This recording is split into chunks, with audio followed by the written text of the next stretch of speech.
Hello everybody, 25 and invested, and today we're going to take a look at all my portfolios, but first we're going to talk about something. We're going to talk about how much you need by each age and how that's always a moving target. Now, Bradley Talks Money posted on Blossom. Actually, I see this quite often. A lot of people post these particular posts where it shows you how much you should have by what age and why the calculations that they use, and then I'll show you what I use. Because I'm influenced by what I read. I'm influenced by the sources of information that I acquire. And I use the millionaire next door, which is your age times your yearly income, divide by 10. And I'll show you the calculator in just a second before we get into my portfolio. Bradley Talks Money posts one that showed 55,000 and then 3, 5, and then 10 times every 10 years after 30 of your yearly income.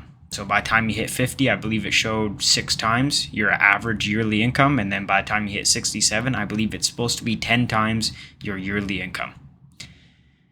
That seems very low. And, I'm about to show you guys what I use and why I use it. And I believe in setting a high bar. It's not enough to save as much as you can. You should be setting goals that are hard to reach. Goals that are achievable, but hard to reach. It pushes you. That's why I do what I do. That's why we save what we save, is because we're pushing ourselves, albeit sometimes maybe even a little too hard. So, I have a mouse on my face that whole time. Sorry for bugging you. And we are going to look at the Money Guy. The moneyguy.com has a little calculator. This is the formula that they use. This is your age. I put 30. Technically that would be 29. I don't think it's going to change too much. I'm not going to put my email back in and show you guys live time, but my current net worth is 147,000. That's true. It has been a big week. We also added some more money to the account. We add 1,000 every week, $2,000 every 2 weeks.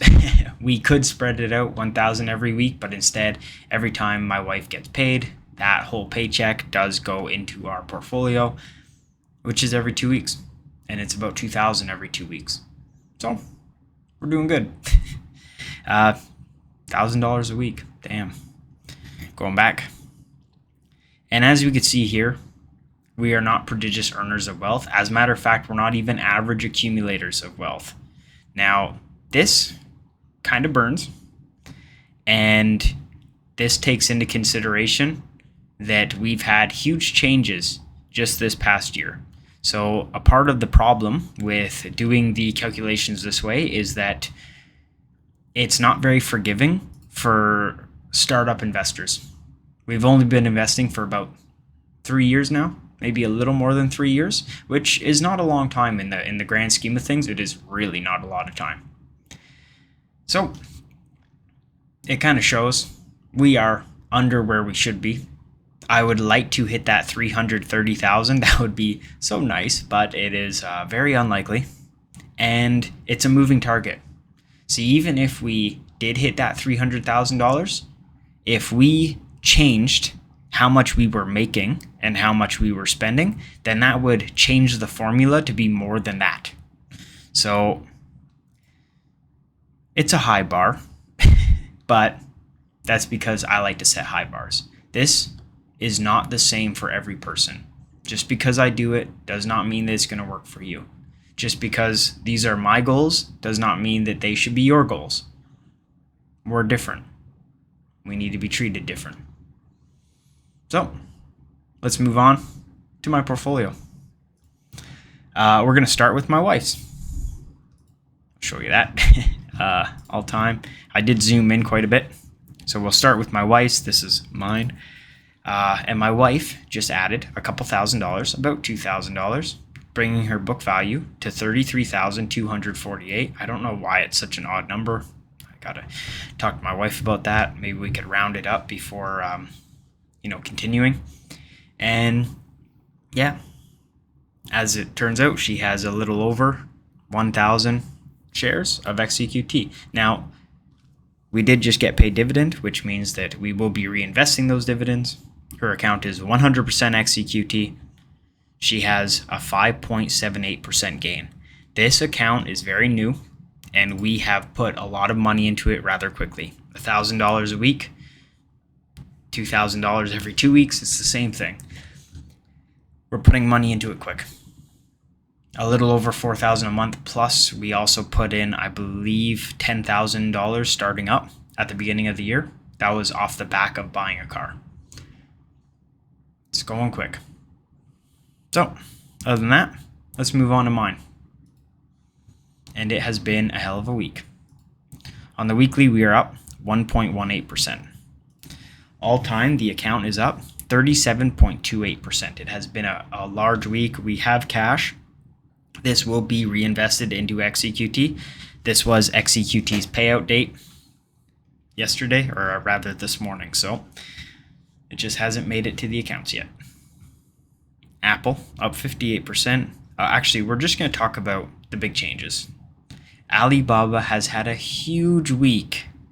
This used to be minus 40%. It used to be one of the worst performing assets in this account. Alibaba is now killing it. Algonquin Power down 53%. I believe that this isn't even the worst performing stock that I own. We are starting to rack up, 51%. That is an all-time high for BlackRock. 53%. That is an all-time high for BN. For me, all-time high for me, not for the stock. Berkshire Hathaway, 65%. I don't believe that's an all-time high. Caterpillar, almost 100%. So this will be the third 100% gain in this account. CTC, 19%. Dollar General, down 31%. Things are going smooth for now. Dollar M up 155%. This is an all-time high as well. Google, Home Depot, not too much to talk about there. Intel was down 44%.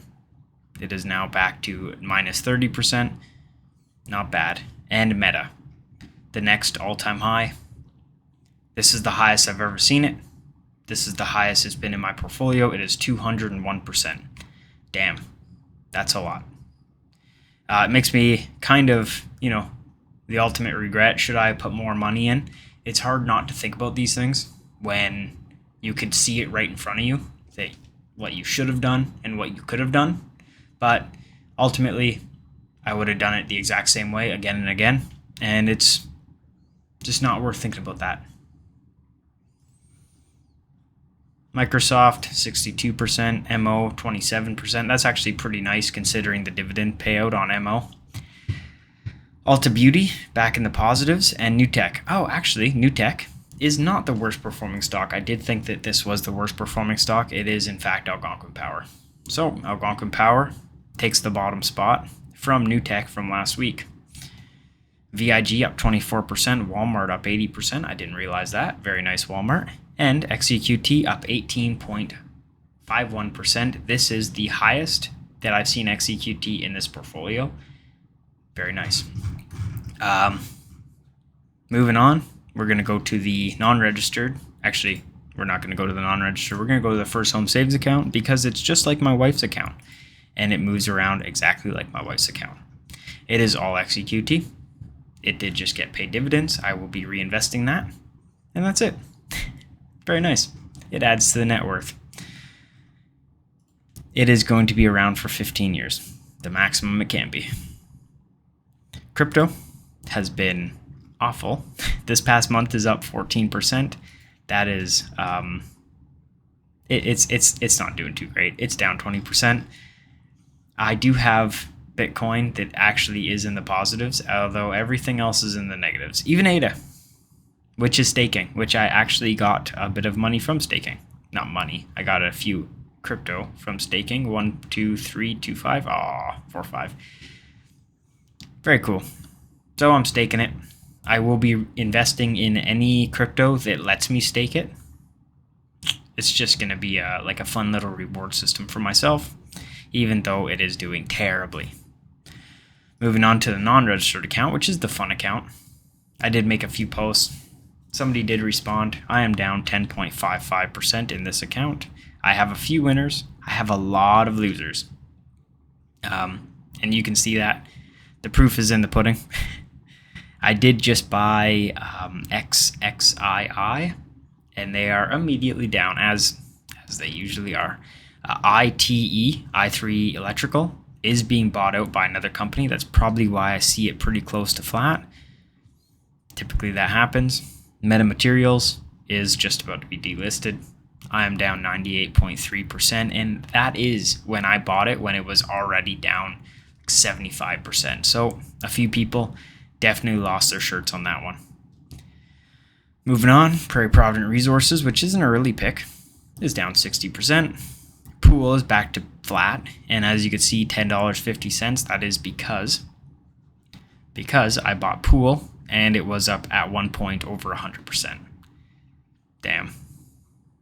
Prairie Provident Resources reits. I don't know what that is. I will have to take a look at that.